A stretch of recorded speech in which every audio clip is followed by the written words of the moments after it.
Hey, future Comm107 students.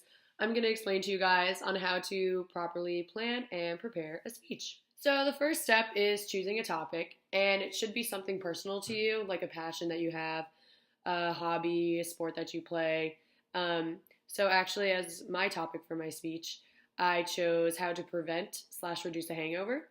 And when I was planning my speech, and I had no idea what topic I was going to do, so I just looked online of popular topics that people do speeches on, and hangovers was one of them. So I thought that was pretty interesting because as a college student, I can relate to that. I've experienced a hangover before.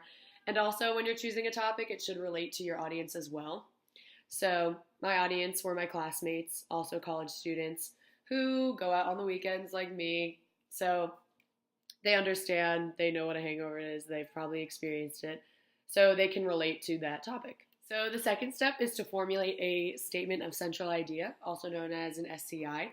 So this is the main argument of your speech, and you want it to include the goal and your topic of your speech.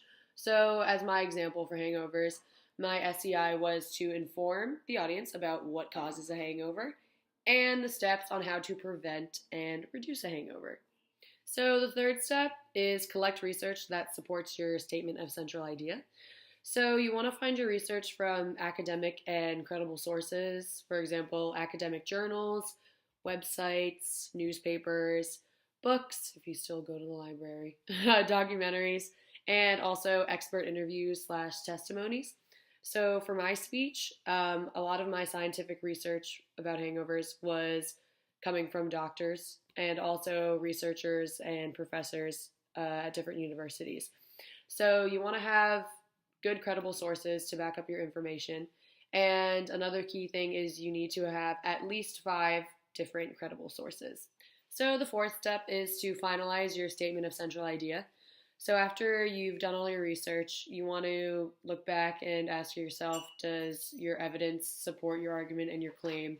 Does your statement of central idea accurately represent your argument and your evidence that you got?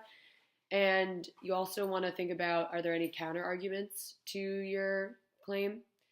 For my speech on hangovers, there weren't any counter arguments, so I didn't have to worry about that. The fifth step is to formulate and organize the body of your speech. So this is basically you write out an outline of how your speech is going to be laid out. So this is my example of my outline for my speech. First off, I started with the introduction, and then next was my statement of central idea, which was to inform the audience about what causes a hangover and how to prevent and reduce one. And then next you have your body with all of your subtopics. And mine were what causes a hangover, and then I went through the 3 steps. And finally, you end with your conclusion. The sixth step is to prepare necessary aids for your speech, and they can be visual, like props, PowerPoints, any pictures, graphs. It can be audio, like music, and it can also be audiovisual, so any of the video clips that you have, demonstrations. And for my speech, I just created a PowerPoint with a couple of words on each slide and some images to go along with my speech. The seventh step is to develop your intro and your conclusion. So the purpose of your intro is to grab your listeners' attention and then orient them into your topic. So to grab their attention, you can use multiple things like personal references, funny stories, illustrations, rhetorical question, which doesn't require an answer, or you can do an active question, which makes your audience think and then respond. And you can also use a dramatic device. For example, you could do a magic trick, and then this just adds shock value to your intro. And then after you grab their attention, you want to just explain any historical background of your topic and any key terms that might be important for them to know.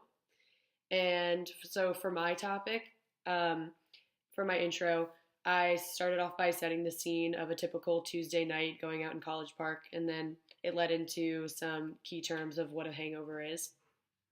And for your conclusion, you just want to summarize all the points that you said in your speech, and you want to motivate your audience to take action after they've listened to your speech. So those are the 7 steps on how to plan and prepare for a speech.